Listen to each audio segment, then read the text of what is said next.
Hello, I'm Daniel Wood. And I'm Errol, and we're both running for Student with Disabilities Officer.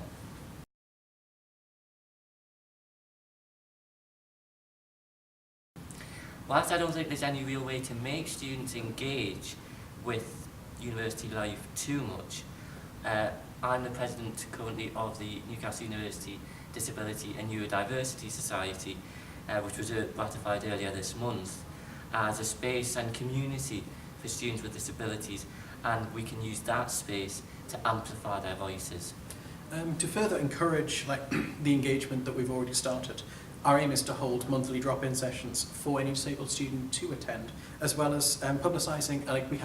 We will have an open inbox policy, so that any disabled student with any form of issue or concern or struggle they're facing can contact us. We're only a message away, and with there being two of us, we're always going to be there. One of us is always going to be there to speak. Yes, definitely.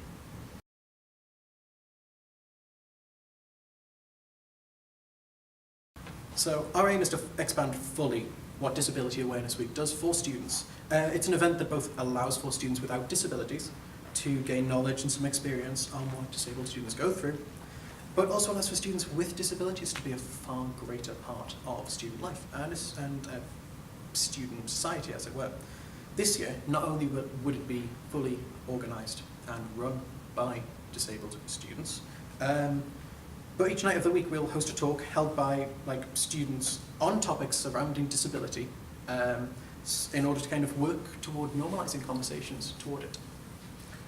Last year, talks by prominent individuals were very successful, and in that same vein, we would look towards creating a Disability Awareness Conference, which would be held at the end of Disability Awareness Week, bringing in several speakers with national acclaim across those 2 days as a central focus for the event.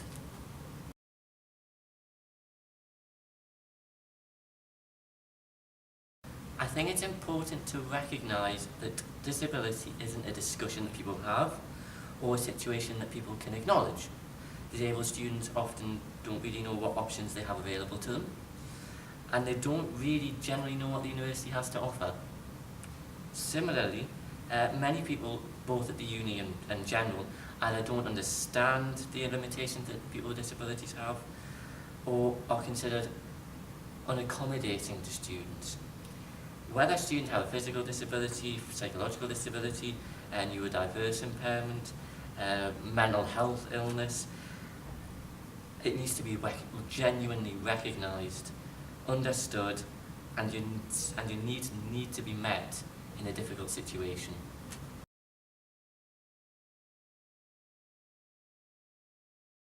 So our campaign would generally be to combat that kind of significant barrier of lack of knowledge.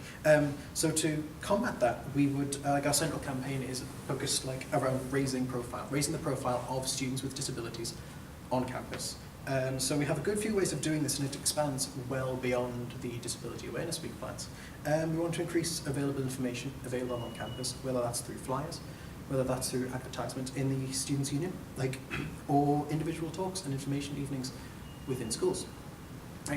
The idea is we just want to expand the knowledge of what disabled students face and tear down these taboos and stigmas that do exist around disability.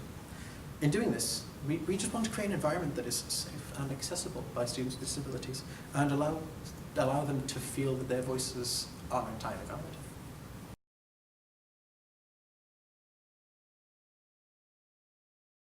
To be quite honest, nothing really shocked either of us about Olivia's report. What struck us more than anything was the amount by which satisfaction had dropped between students with disabilities at Newcastle University. In the space of 2 academic years, disabled student satisfaction had dropped from 1 in 20 to 1 in 5. And to top that off, satisfaction against... With postgrad students, no, it dropped even lower than that. Obviously, when I read this first time, I was kind of going from undergraduate to postgraduate, and so immediately I felt like that was something we needed to tackle head on. Definitely.